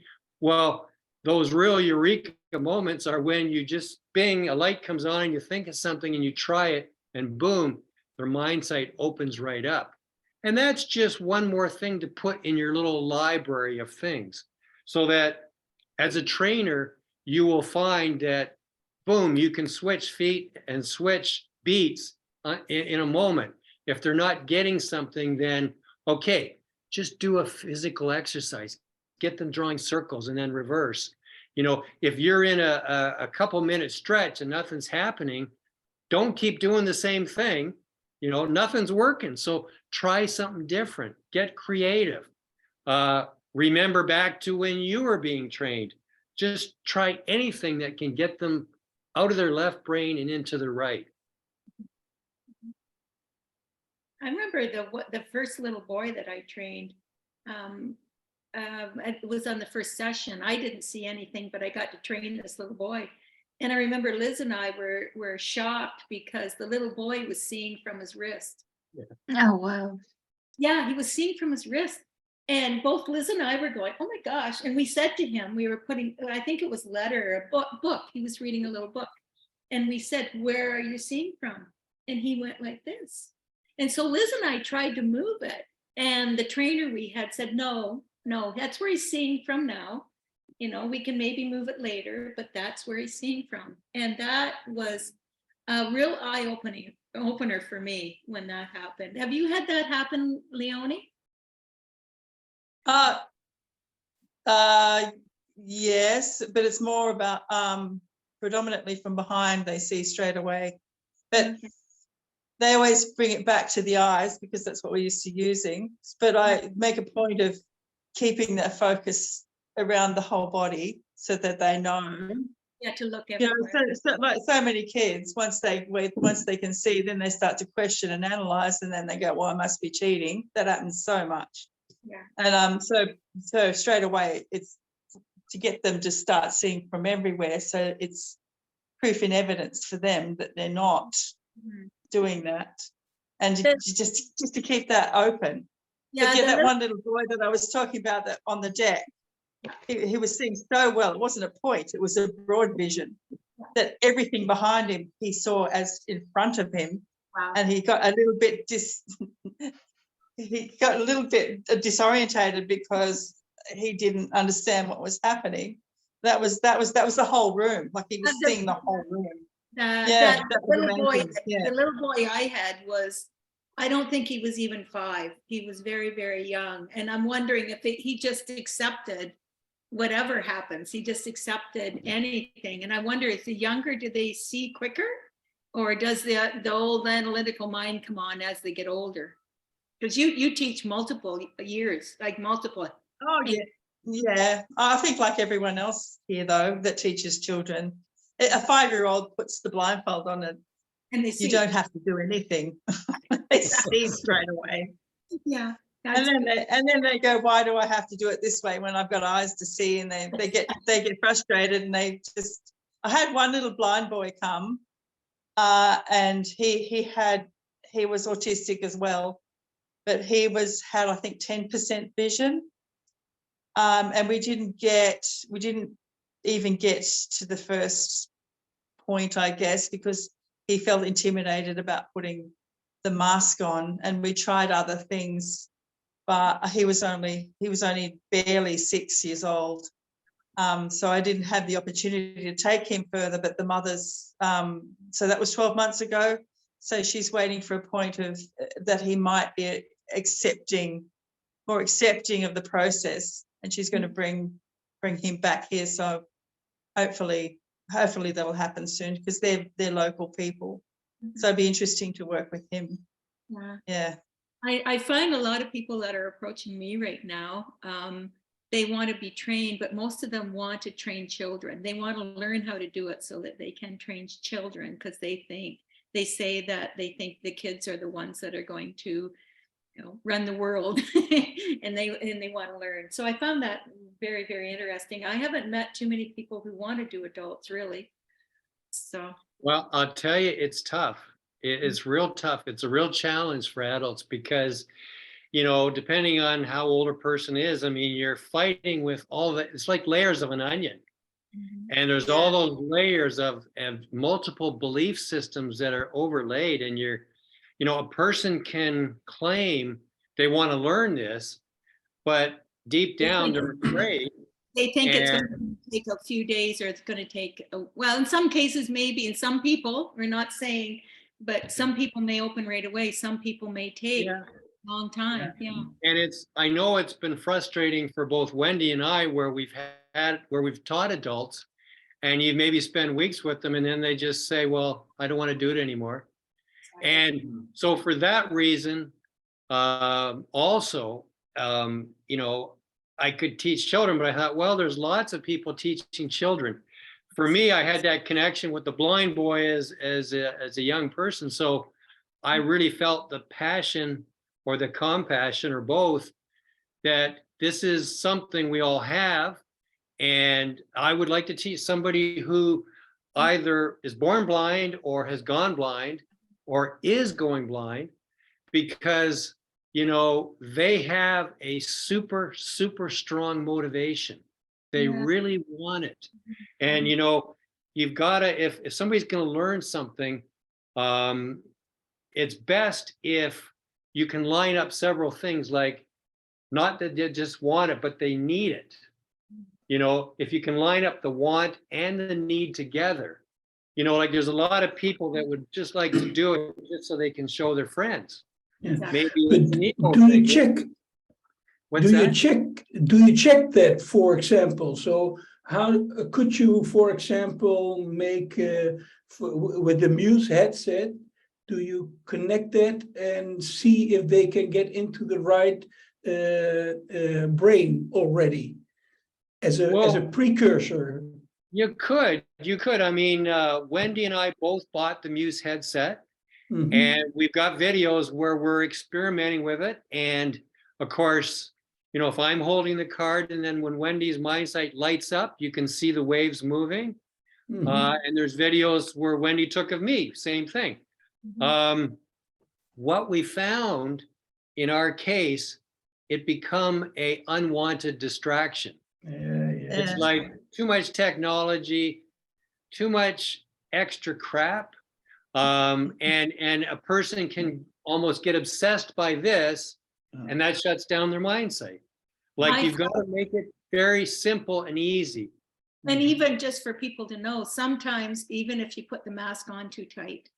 Yes. Yes. Put the mask on too tight, it's just too distracting.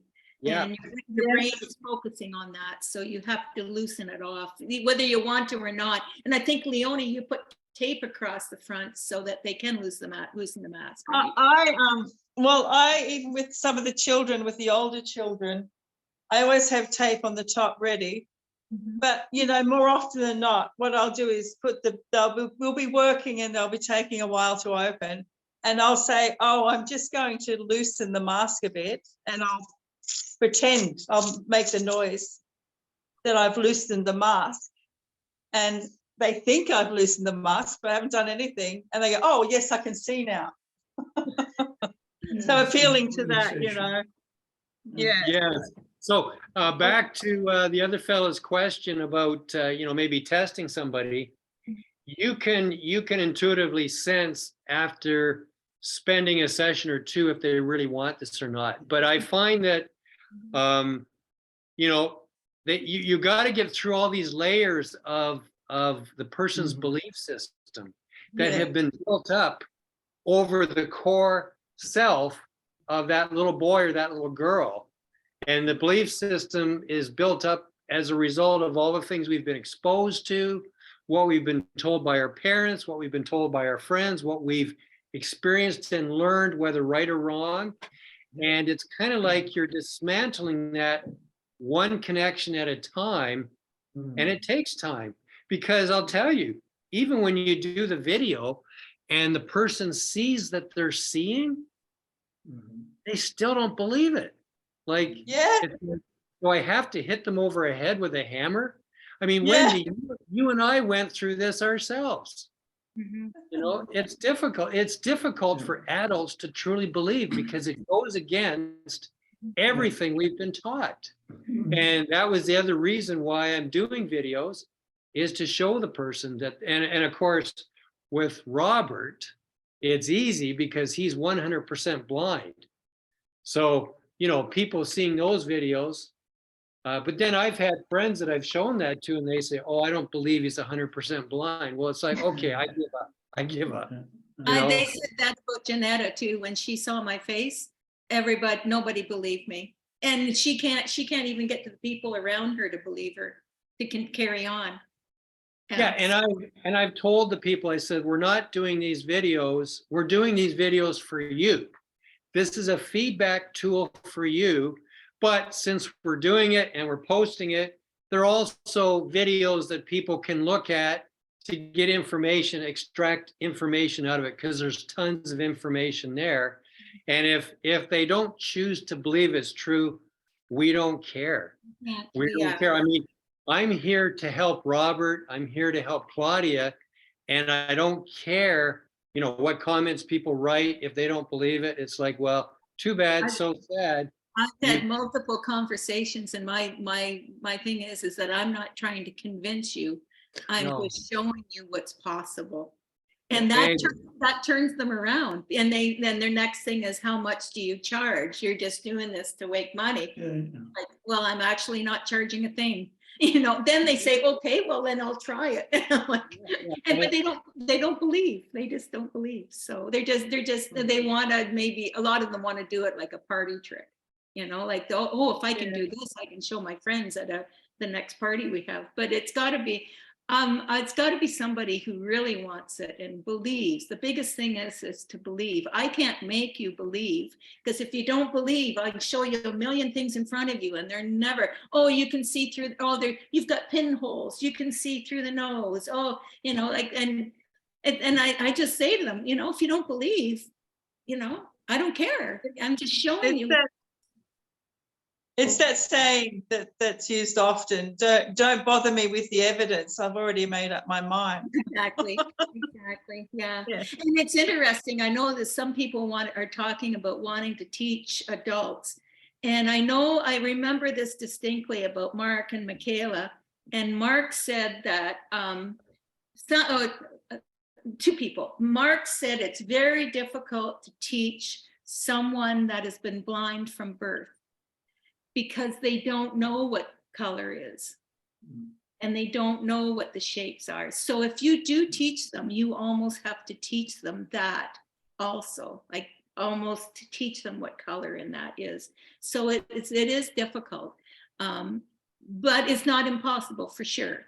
But if they see the color, they don't know what it is. Yeah. So you have to be prepared to teach them all of that ahead of time. Now, anybody that I've had have actually seen knows what I'm putting up.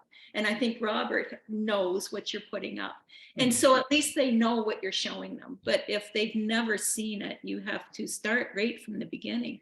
So you have to use different strategies.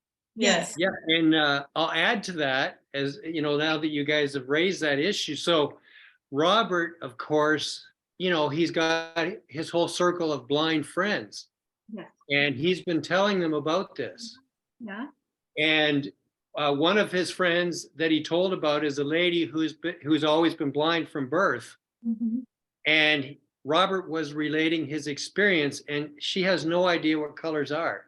Exactly. And Robert's been telling me, because he's been kind of just sharing some of the stuff, because maybe eventually he'd like to help his friends, right? Yes. And that would be great. And I said, well, you know, somebody who's never seen colors, you have to take them outside on a clear day and have them look up, and you say, that's blue. What you're seeing is blue. And if there's some white puffy clouds floating by and maybe they can see them, that's white.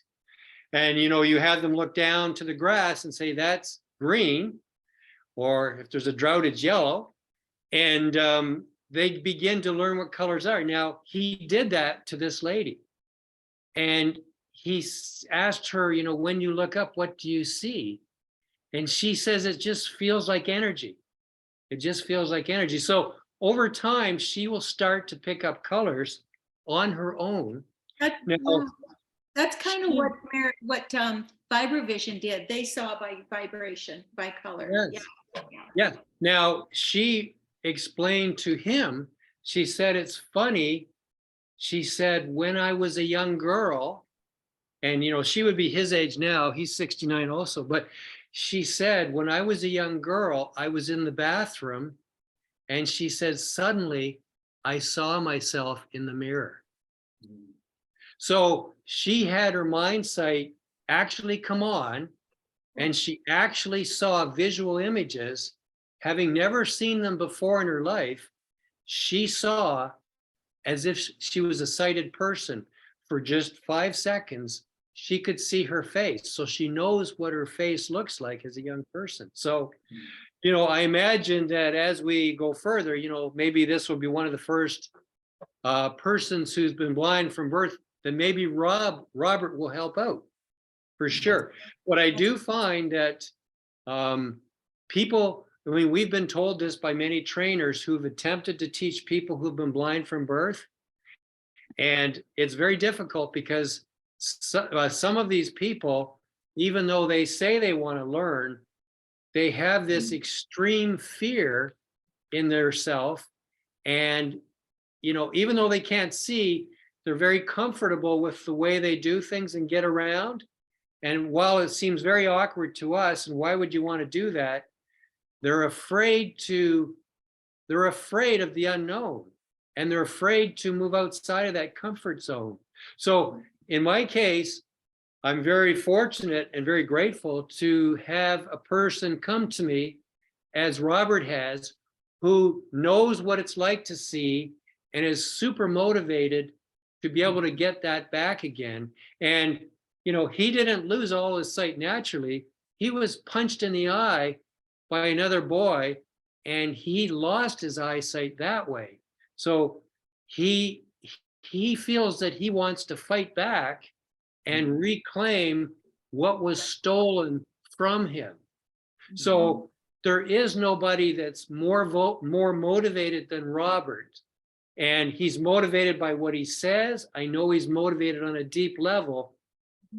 And he's told me now many things that he's doing on his own, where he's getting little, real-time video clips. But likely what happens is once the clip starts running, like once the visual starts running, he gets involved with his left brain, and of course it shuts down. You have to pretend that it's not even happening, and just accept it and just roll with it. The minute you get excited about it, then, and get involved with your left brain, you've just moved from your right brain back into your left, and it shuts down. I had an experience. Sorry, somebody was going to say something? Oh, no, it's okay. It's like being that dreamscape, that like just drifting and floating. Yeah, daydreaming. Yeah. Yes. And I can tell you that last week here, I had to take one of the drugs for, just a little medical thing.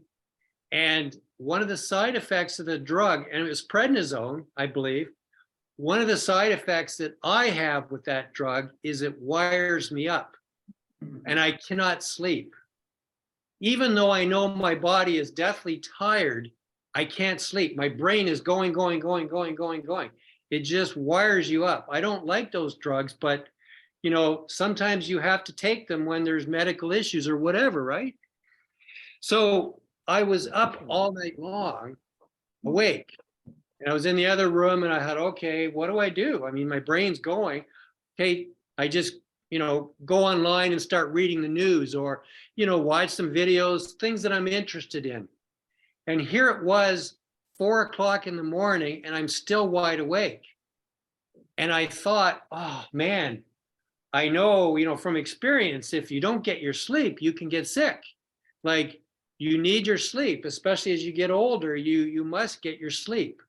Or because your immune system is lower when you're older, you can pick up things and get sick. And I was now concerned, I'm not getting my sleep. So I thought, okay, I'll just practice a little meditation. So I put my mask on and I closed my eyes and I just, let go, and all this. And I fell asleep. But the drugs kicked back in, 2 minutes later. So I went into this deep, deep, deep sleep. And then I came out. Okay. And I was under the mask. I had my eyes closed and I'm looking across to the other side of my room. Okay. And it wasn't a video clip. It was just a still shot. But it was there and it stayed in my eyesight, my mind sight. And I thought, oh my gosh, I'm seeing the other side of the room. No, wait a minute, I've got my eyes open. And I'm thinking, no. And then I open my eyes under the mask. That's what it feels like with the eyes open. And this image just completely stayed for like 15 seconds. Whether I had my eyes open or closed, it didn't matter. But when I saw it, I honestly thought I had my eyes open and I was seeing. So there's the example too. When you're so tired, you can spontaneously go into your mind sight. And Wendy and I have discovered this too. Right, Wendy? Sometimes I've come to your place and I didn't get my sleep and I was tired and my mind sight just lit up. We thought, oh, it's not going to be a very good session. I'm tired. Well, guess what? Sometimes when you're tired, that's the best time to do a session because your left brain says, oh, I just wish I was sleeping right now. And your left brain just shuts off spontaneously, So, I mean, we could talk forever around this. There's just so much. Everybody will learn from their own experience and just practicing and trying, and don't be afraid to experiment. It's the only way. Edison himself, who invented the light bulb, tried 2,000 things before he was successful finding something that would work for an electric light. Somebody who wants to train adults or train blind people or whatever, I mean, you just keep trying stuff, just get creative, and you will help them, especially if you have the intent that you want to help this person. That's all it takes. It's just one human being wanting to help another human being. I want it for him. And it's like, it's like an intercession of prayer almost. If I want it for him, he wants it for him. Together we have a common goal and we will open up his mindset. It will happen. I'm training a girl right now, Heidi, who has lost sight in one side and she's got cataract coming on the other, and she doesn't know how long she may have good sight, she may not. And I think I've only done 4 sessions with her and she's doing really, really well, really well. So it's really kind of a really good feeling, isn't it, Rob? It is. And I've watched the videos with you training Heidi, and it feels good just to watch them because, here's a person with limited vision and you're really helping her out. And she's helping herself. I mean, as a teacher, we're a facilitator. You're helping the person help themselves. And if it's the kind of person that doesn't really want to help themselves, they want you to do all the work, it's not going to work.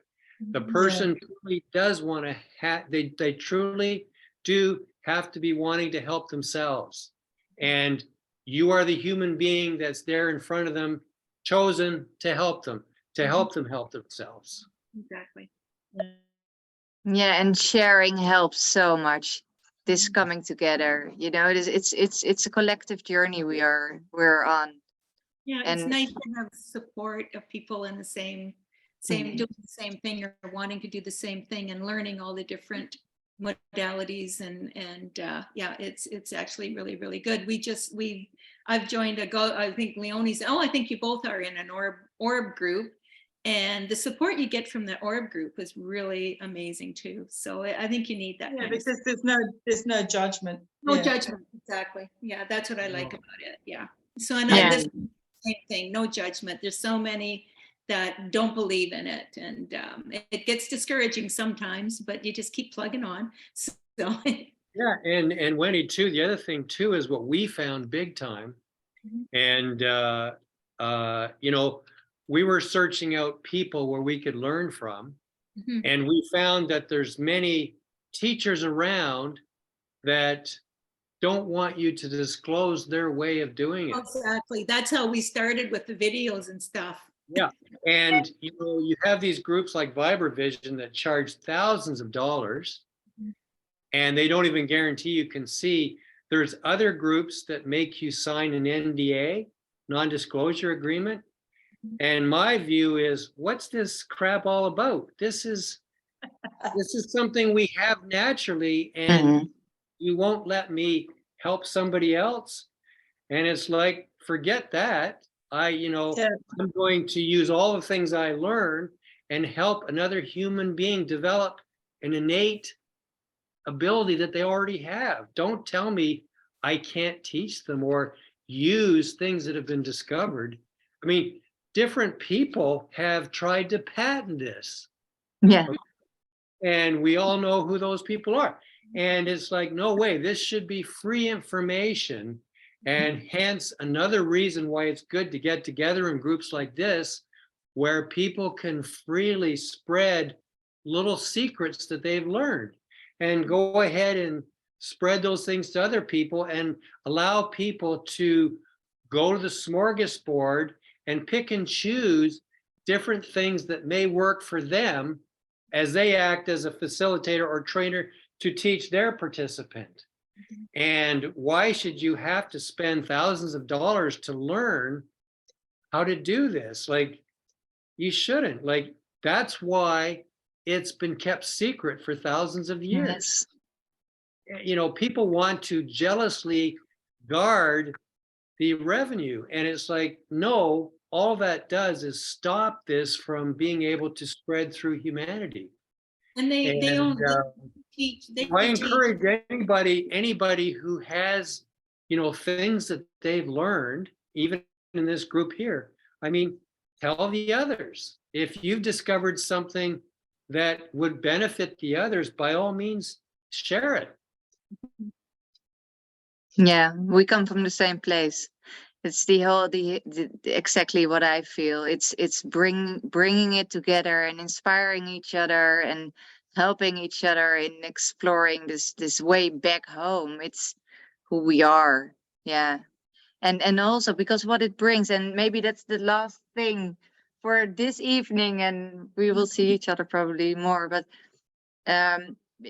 because what we also see it really brings us back in balance, that the creativity starts flowing in the children, and also their cognitive function like increase, you know, the problem solving abilities, and following their intuition, and regaining their self-esteem, and expressing their emotions in a more balanced way. I mean, that is who we are, and we are returning back to that balanced state in which, I mean, if you zoom out, this is like world peace, you know, that we are autonomous in ourselves, and that we have enough space to be able to feel empathy for the other. That's how I think that's how we can grow up as the human family. I feel that we are more or less in this adolescent state, and that we didn't really mature. And I really feel like this is what helps us heal. It's literally healing. I mean, that's also what the science with Dan shows. It's the harmonic resonance. It's the harmonics. It's balance. It's order. Exactly. And it's natural.